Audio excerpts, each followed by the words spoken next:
Here it started with one person, Demetrius. He riles up the silversmith.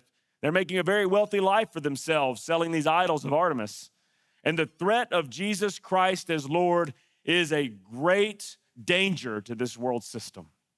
The truth that humans can be reconciled back to their Creator and have little need for this world system is terrifying to an economy. I want you to really think about that. Jesus being able to reconcile you back to the Father and you being an individual who has very little need for earthly things because your focus is heaven, that is a dangerous message to an economy. That you don't need the government, that you don't need all these things. When you've got somebody saying to live as Christ, to die as gain, y'all can go in and martyr me and I don't care, that really messes up the system. Paul's messing up the system. You come in, you buy your idol, you do these things, you move on, we make money, get in line. And Paul says, you don't need any of that. Our God's not made by human hands. You don't need anything except for your life surrendered. And they go, well, that's a problem.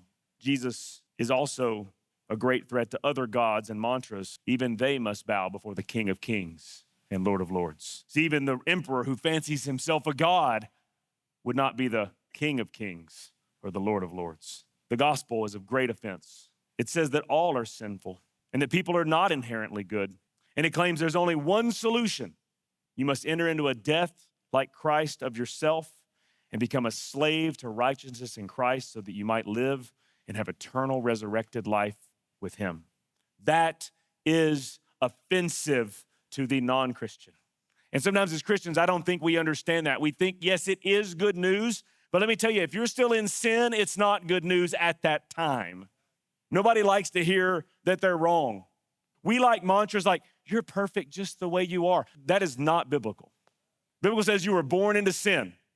You are perfect as Jesus is restoring you back into the image of himself in the way that he actually created you, not the sinful self you are. I was not perfect the way I was. I was broken and sinful. I'm not perfect now, but I continue to strive on that I might obtain the prize.